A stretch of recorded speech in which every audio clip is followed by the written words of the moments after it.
আমি আপনাদের সামনে ইন্দ্রজিৎ চলে এলাম আর একটা সত্য ঘটনা বলতে। আগের গল্প বুদনি আপনাদের প্রচুর মানুষের ভালো লেগেছে, প্রচুর লাইক পেয়েছি, কমেন্ট পেয়েছি, যেটা আমি খুব ইন্সপায়ার্ড হয়েছি আরও নতুন সত্য ঘটনা আপনাদের সামনে উপস্থাপনা করব বলে।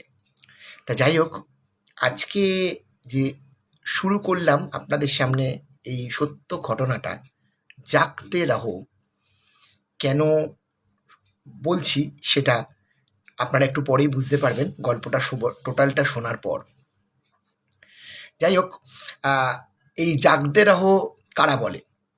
জাগতে রাহো বলে যারা নৈশ প্রহরী বা নাইট গার্ড, যারা বলে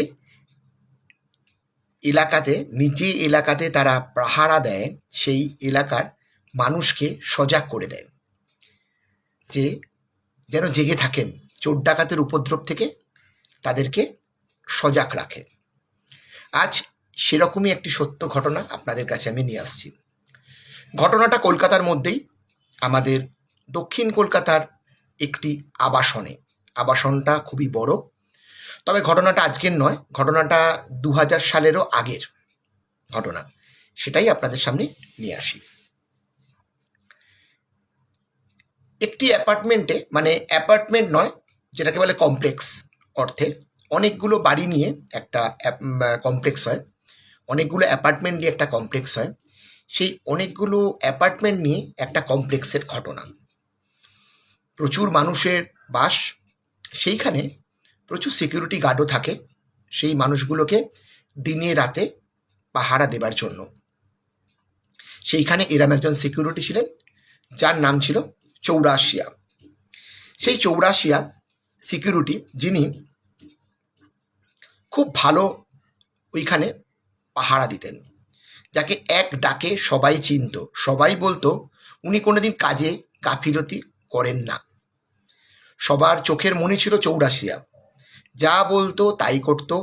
উনি বিহারে থাকতেন, বিহার থেকে এখানে এসে করেছেন। ওই কমপ্লেক্সে একটা সিকিউরিটিদের জন্য থাকবার জন্য একটা আলাদা ঘর ছিল, সেই ঘরেই চৌরাশিয়া থাকতেন।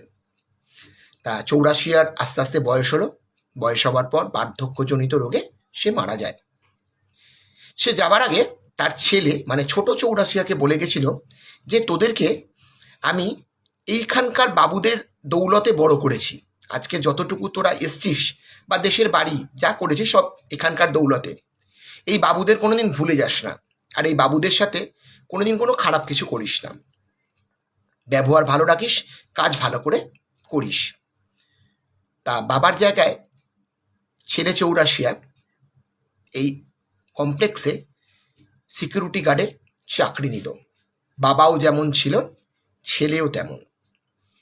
খুব সুনামের সাথে ছেলে চাকরি করত সিকিউরিটি গার্ডের।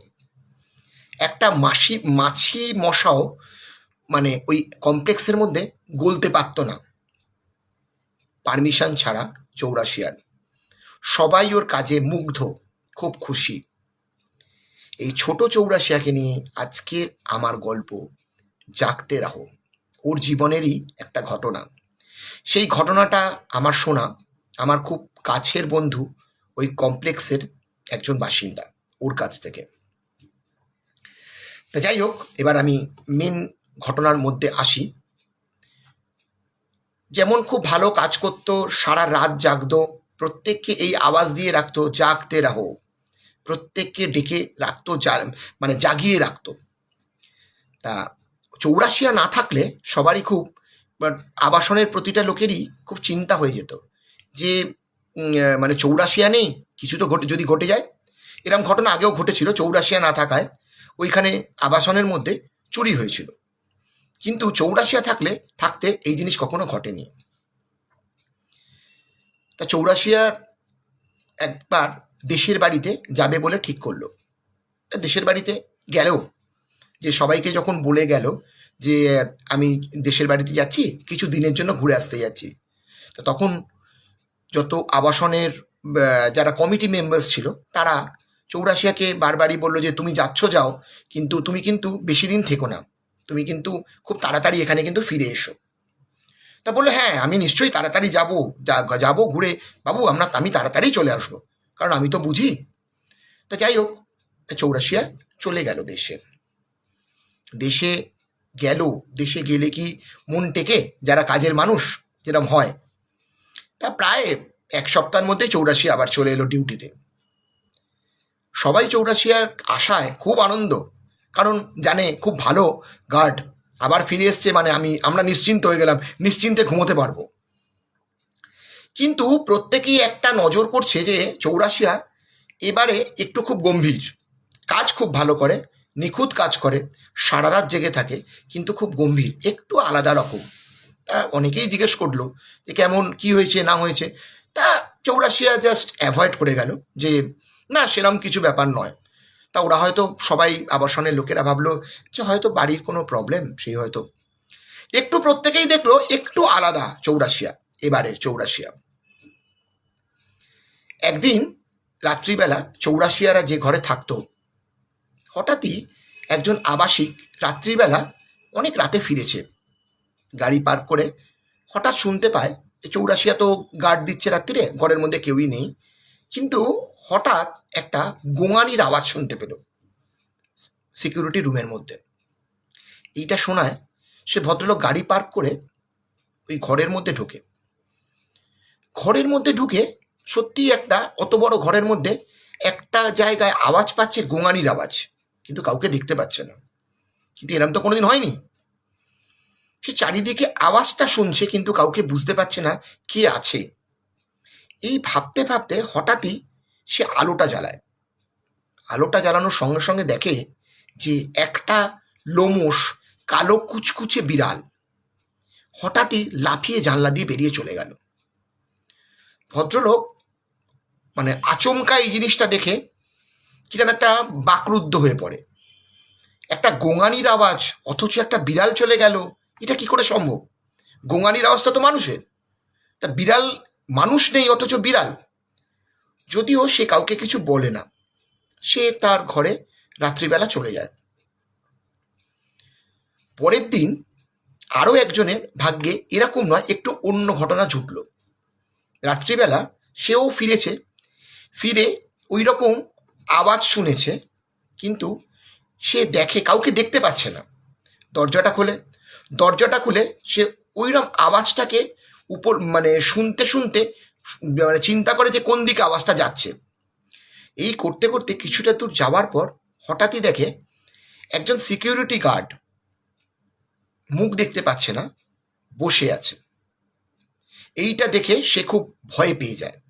বসে আছে পেছন ঘুরে, এবং তার সিকিউরিটি গার্ডের বড় বড় চুল।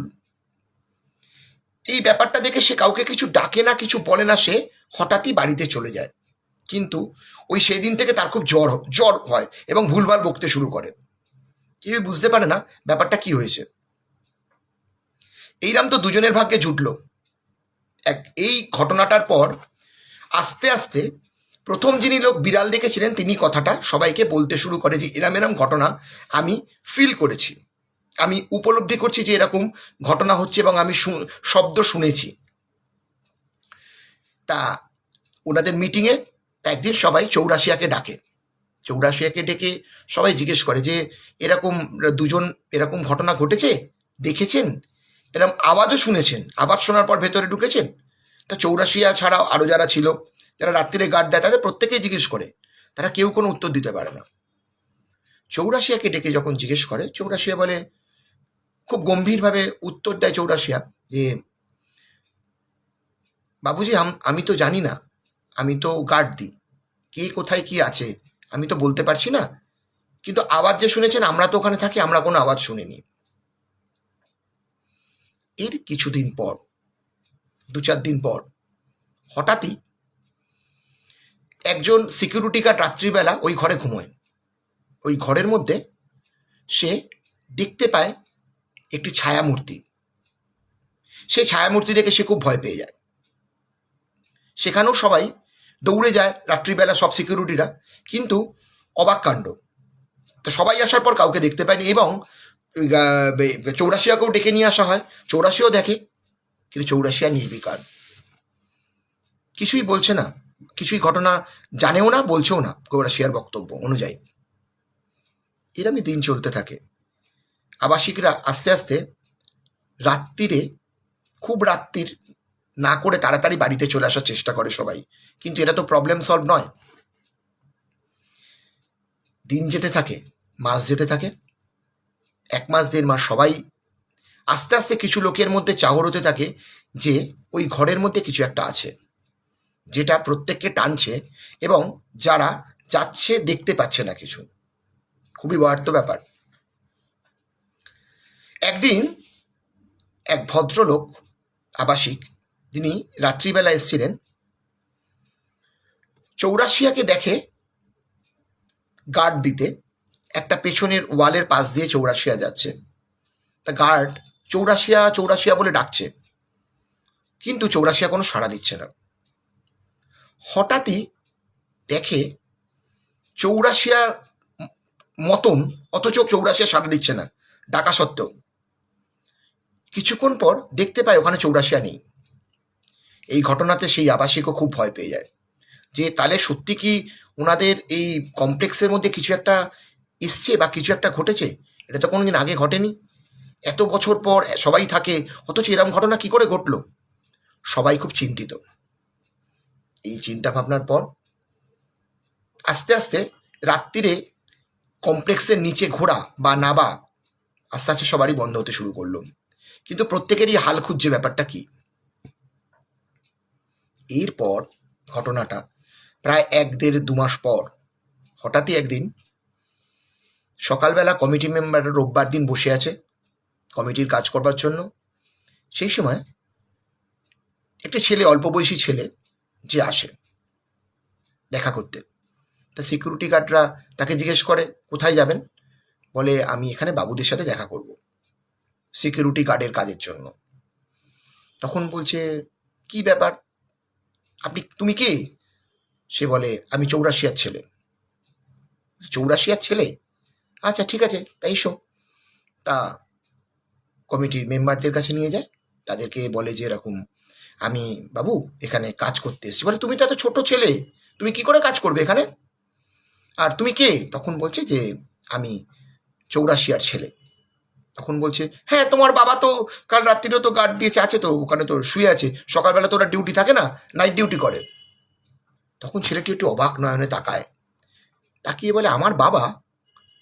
তখন বলছে হ্যাঁ তোমার বাবা তো মাস 2 আগে দেশে গেছিল, দেশে তো অনেকদিন থাকবে বলেছিল, কিন্তু থাকতে পারিনি। 3-4 দিনের মধ্যেই, এই সরি 7-8 দিনের মধ্যেই তো ফিরে চলে আসে। তখন বলছে যে কি বলছেন আপনারা? তখন বলছে কেন, কি বলবার আছে? এই চৌরাশিকে ডাকো তো।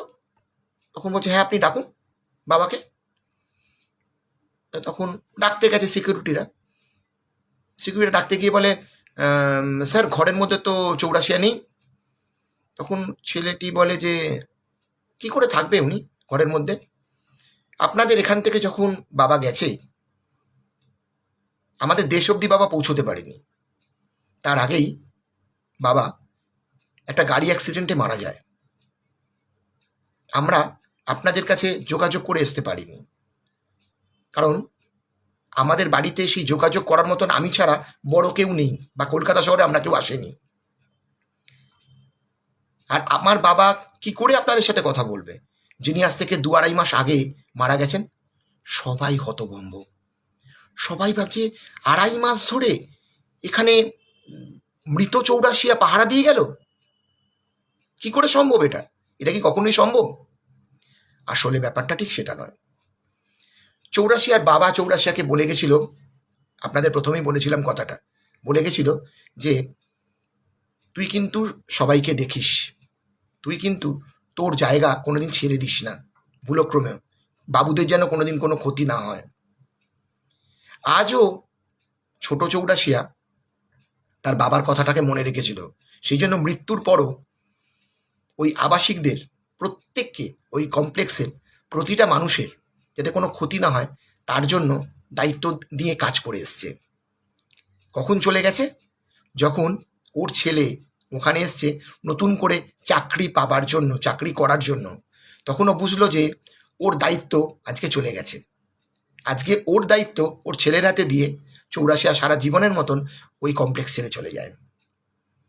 তারপর রাত্রিবেলা যখন একদম জুনিয়র, যার কথা বললাম যে ছোট চৌরাশিয়া ওদের কমপ্লেক্সে আসে, সেও খুব ভালো গার্ড দিত। রাত্রিবেলা সবাই সেই আওয়াজটাই শুনতে পেত, জাগ দে রাহো, জাগ দে রাহো, জাগ দে রাহো।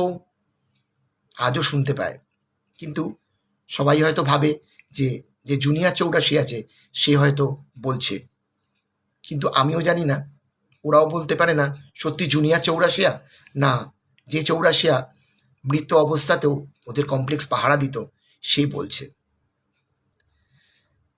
এর পরের ঘটনা, ওদের কমপ্লেক্সের আসে, ওনারা নিয়ে আসেন একজন গুণিনকে, মানে ওই তান্ত্রিক ওঝা টাইপের, তাকে নিয়ে আসে।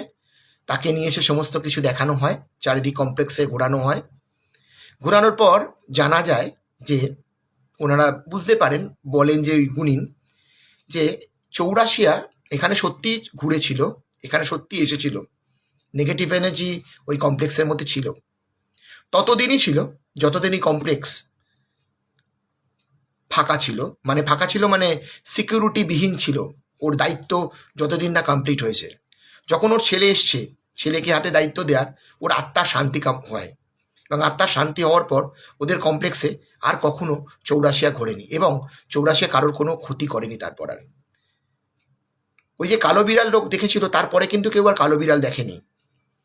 যার বড় চুলালা যে দেখেছিল, ওই আওয়াজটা যে শুনেছিল, কেউ আর কোনোদিন দেখতে পায়নি। আজও চৌরাশিয়ার ছেলে এখনও পাহারা দেয় ওদের কমপ্লেক্সে, আমিও গিয়ে দেখেছি। যদিও তার নাম চৌরাশিয়া নয়, আমি নামটা চেঞ্জ করে আপনাদেরকে বলেছি, কিন্তু সত্যিকারের অভূতপূর্ব যে ওদের জীবনে যে এরম ঘটনাটা একটা ঘটেছিল, এবং সেটা এক কলকাতা শহরের মধ্যে, ভাবা যায়। আজকে আপনাদের কাছে কোশ্চেন রাখলাম, ভালো থাকবেন, যদি ভালো লাগে কমেন্ট করবেন, লাইক দেবেন। ধন্যবাদ, শুভরাত্রি।